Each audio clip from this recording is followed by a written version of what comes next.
the South Ops Fire Weather Webcast for Thursday, June 12th. I'm your host, Kristen Stewart. June gloom continues to make its presence known across the region as low clouds once again have spread across the coastal plains and over portions of the lower coastal slopes. Clearing will continue to be sluggish along and near the coastline, but the valleys should clear nicely by late this morning. As is typical this time of year, some beaches may be socked in the clouds all day. Away from the marine influence, abundant sunshine and warm temperatures are expected again today, as high pressure remains the primary weather feature across the west coast. A Pacific trough nudging into the west coast continues to weaken high pressure off the Baja coast, and as a result, temperatures will cool another 1 to 3 degrees over yesterday across the region. Despite the slight cooling, temperatures will still be several degrees above normal in most areas. High temperatures will range in the 80s to low 90s across the coastal valleys once clouds are able to clear. The beaches will remain cooler in the 70s at best with sufficient clearing. Far from the marine influence, the Central Valley and high desert will be warmer in the 90s to near 100 in some spots, and the low desert will be quite toasty over 105 degrees. Due to the deep marine layer, humidity will remain high across the coastal plains today.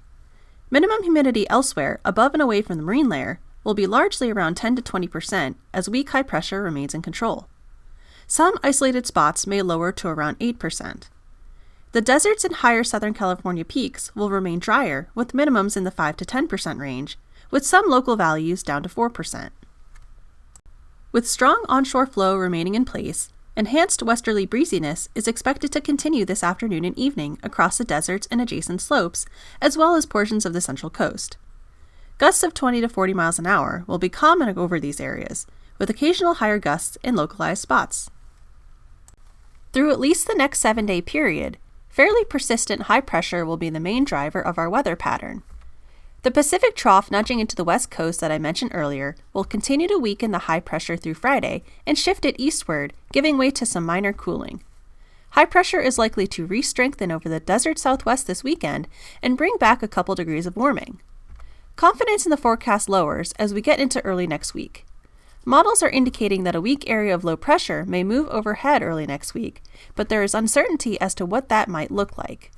Despite the uncertainty, it is highly likely that it will not bring any significant impacts. Persistence will be the name of the game through the period, with no significant day-to-day changes in the weather elements. As we go through the next several days, temperatures are expected to remain mostly persistent with only around 2 to 4 degrees of change in either direction from day to day. High temperatures will range in the 80s and 90s across the coastal valleys, 90s to near 100 for the Central Valley and high desert, and around 110 degrees in the low desert. By Sunday and Monday, the deserts near the Arizona border may climb into the 110 to 115 degree range as high pressure re-strengthens near that area. The deep marine layer will keep the coastal areas much cooler, with 70s near the beaches and 80s farther inland. The overall trend in humidity is also expected to remain mostly persistent through the period. The marine layer will remain quite deep and keep higher humidities in place south and west of the coastal slopes. Minimum humidity elsewhere above and away from the marine layer will largely be around 10 to 20% each day, with localized values down to 8% or so. The deserts and higher Southern California peaks will remain drier, with minimums in the 5 to 10% range, with localized values around 3% or so. The overall trend in wind is also expected to remain mostly persistent through the period. For most areas, winds will be primarily diurnal and terrain-driven through the period. For the deserts and adjacent slopes, as well as portions of the central coast, breezy westerly winds will continue during the afternoon and evening hours. Gusts of 20 to 40 miles an hour will be common over these areas, with occasional higher gusts in localized spots.